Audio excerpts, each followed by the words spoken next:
Atenção, porque vai começar a aula de educação ambiental.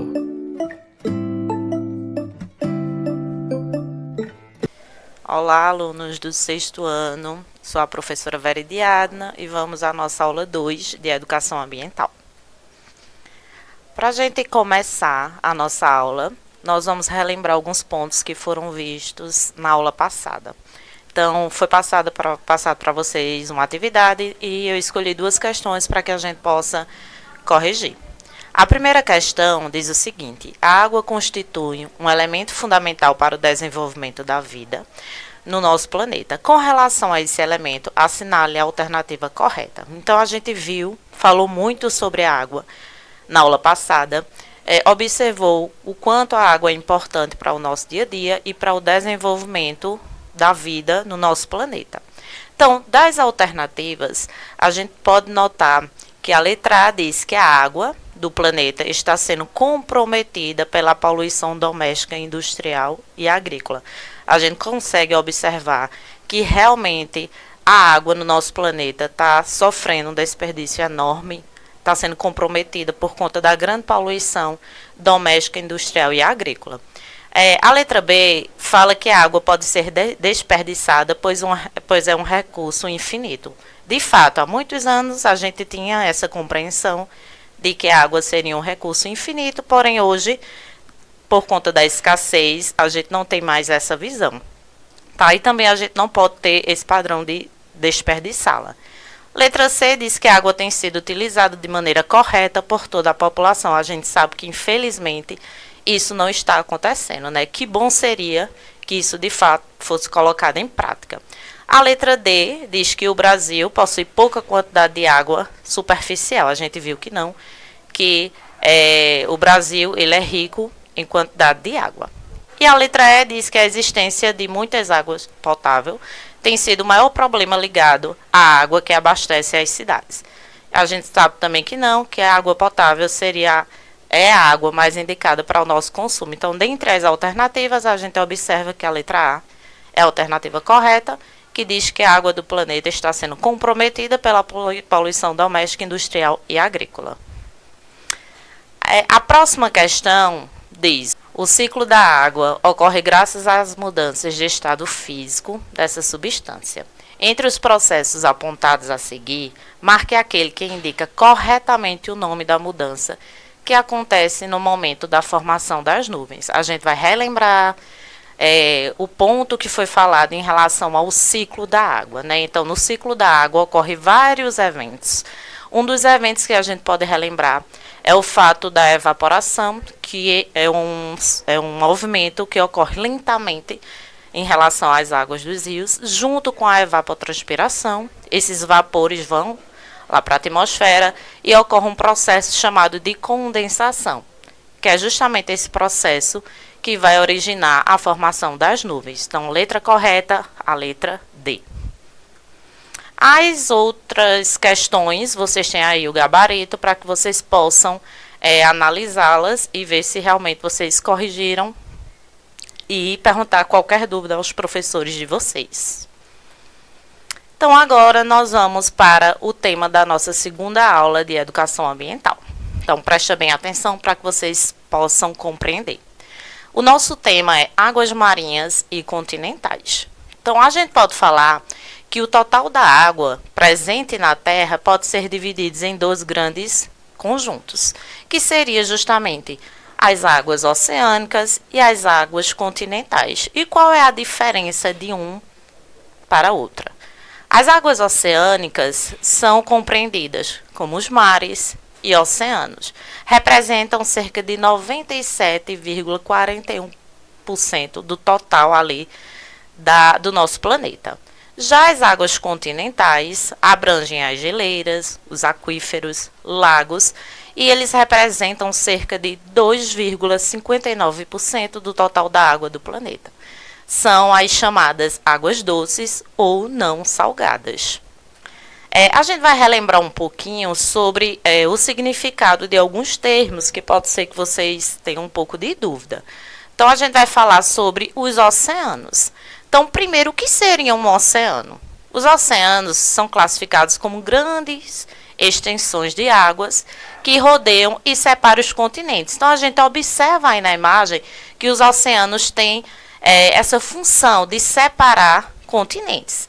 Já quando a gente fala dos mares, são partes menores dos oceanos e que se destacam em suas costas pelas baixas profundidades que possuem, pelas suas formas e pelo seu relevo. Então, existe uma diferença entre oceanos e mares. A gente percebe que os mares têm uma baixa profundidade quando a gente compara ele com os oceanos, formas diferentes e também o seu relevo é diferenciado. Importância dos oceanos e dos mares. Então, os oceanos e os mares, eles desempenham um papel muito importante para o nosso planeta, o planeta Terra. Acredita-se, inclusive, devido a vários estudos, que as primeiras vidas a surgirem no nosso planeta vieram justamente desses locais, oceanos e mares. Eles abrigam grande quantidade de espécies animais e, sem dúvida, exercem um papel fundamental na dinâmica climática do mundo. A gente pode perceber como algumas das importâncias que os oceanos e os mares têm para a população, como o transporte, que muitas pessoas se transportam de um local para outro através de embarcações, por exemplo, a pesca, que é um recurso de se ganhar dinheiro, vamos dizer assim, o petróleo, o turismo, a energia, a grande biodiversidade que a gente encontra nas regiões de oceanos e mares, o clima e o sal presente ali naquelas regiões. Falando um pouquinho sobre os rios, tá? Os rios, eles são grandes reservatórios que contribuem para a sobrevivência da vida na Terra. A gente sabe que, quando a gente fala dos rios, a gente lembra da água doce, que é aquela água que a gente pode usar, tá? Só que não é que eu possa chegar lá no rio, pegar a água e já utilizar. A gente sabe que, para utilizar a água, ela tem que passar por tratamentos. Os rios, eles são distribuídos de forma desigual pelo planeta, o que nos faz pensar a sua importância no cenário mundial, considerando que muitas sociedades percorrem quilômetros de distância para chegar até a água doce. A gente viu na aula passada que, de fato, se a gente fosse observar as regiões brasileiras, existem regiões, como a região norte, que tem uma maior quantidade de água e sua população é menor. E a gente também pode analisar que muitas pessoas não têm um acesso a essa água. Então, essas pessoas têm que percorrer e buscar essa água a distâncias muito longas. Problemas relacionados às águas marinhas e continentais. Então, os oceanos, mares e rios, eles sempre serviram ao homem. Então, sempre foi algo importante porque fornecem itens para a sobrevivência do homem, do ser humano em si. E eles continuam desempenhando esse papel importante nas sociedades modernas. Apesar da sua importância, infelizmente, essas regiões não são preservadas. E a gente sabe que o maior culpado da falta de preservação desses ambientes é o ser humano, tá? Que tem um descaso em relação a essas regiões e vão poluindo cada vez mais. Os oceanos, eles por serem regiões extremamente grandes, vamos dizer assim, têm uma grande capacidade de regeneração. Então, é como se eles conseguissem diluir a poluição. Porém, a poluição está sendo tão intensa, a quantidade de poluentes está sendo tão grande com o despejo de esgotos, produtos químicos, petróleo, entre outros itens, lançados nas águas marinhas e rios, que nas últimas décadas a capacidade de regeneração desse ambiente do oceano em si não está dando conta para o tamanho, para a quantidade de poluentes que está existindo ali naquela localidade. Eu coloquei uma atenção aí só para vocês terem uma ideia, que estima-se que cerca de 14 bilhões de toneladas de poluentes atingem os oceanos anualmente. Então, é algo extremamente preocupante, porque se a gente não tiver um olhar diferenciado, esses números poderão crescer cada vez mais. Eu coloquei aí para vocês terem uma ideia de alguns itens que são mais encontrados nas praias brasileiras como poluentes.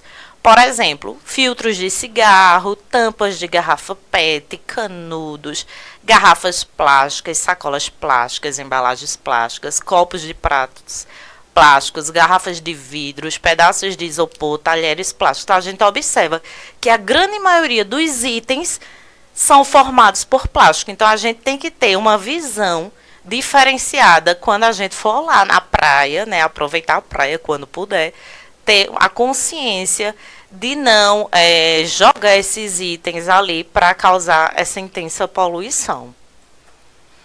A contaminação das águas marinhas produz vários agravantes.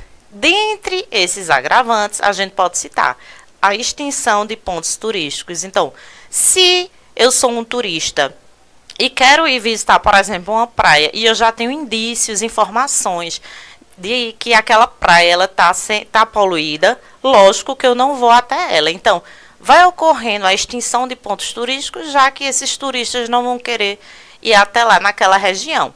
Diminuição da oferta de peixes, contaminação desses peixes em razão da quantidade de esgoto que é despejado naquelas localidades. Outro caso grave de poluição oceânica é a contaminação das águas por petróleo. Então, que acontece por vazamentos ou mesmo quando se lava tanques de navios petroleiros.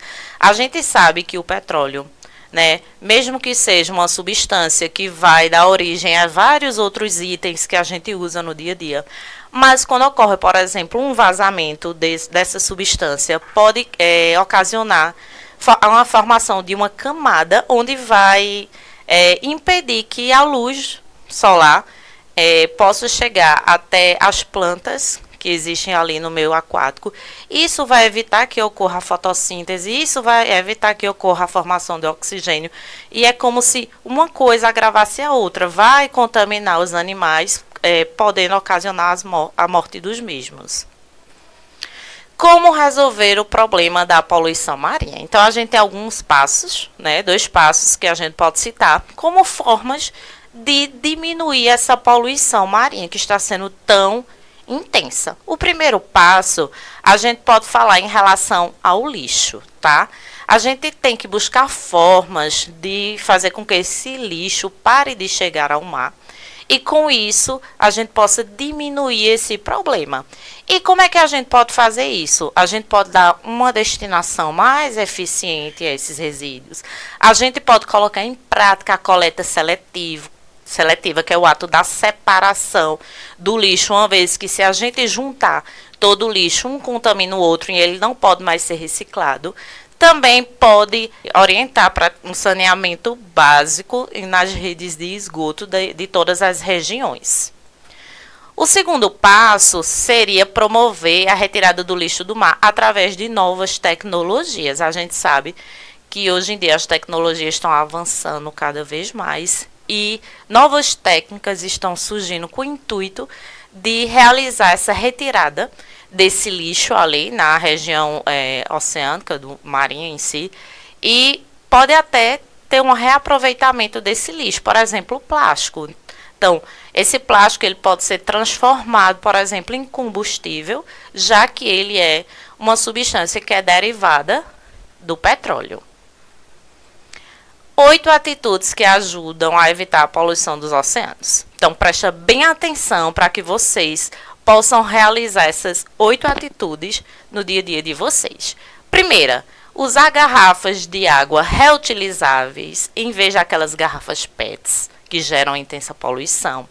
Segunda, escreva a políticos e lideranças de sua região sobre iniciativas que podem evitar que os poluentes de sua cidade cheguem aos oceanos. Então, você pode estar lá escrevendo, mandando um e-mail, alguma coisa assim, que abra os olhos dessas pessoas para evitar a poluição no ambiente em que você reside.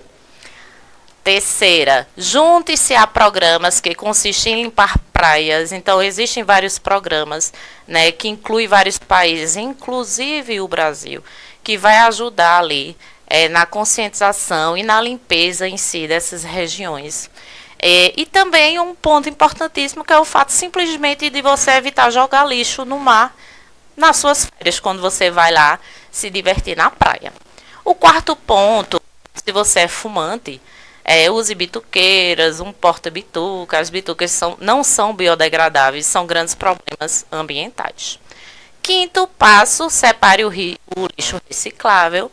Quando a gente vai adquirindo esse hábito de separar o lixo direitinho, a gente vai perceber que isso vai ajudar as pessoas que trabalham com a reciclagem e também, consequentemente, vai estar ajudando ali o meio ambiente.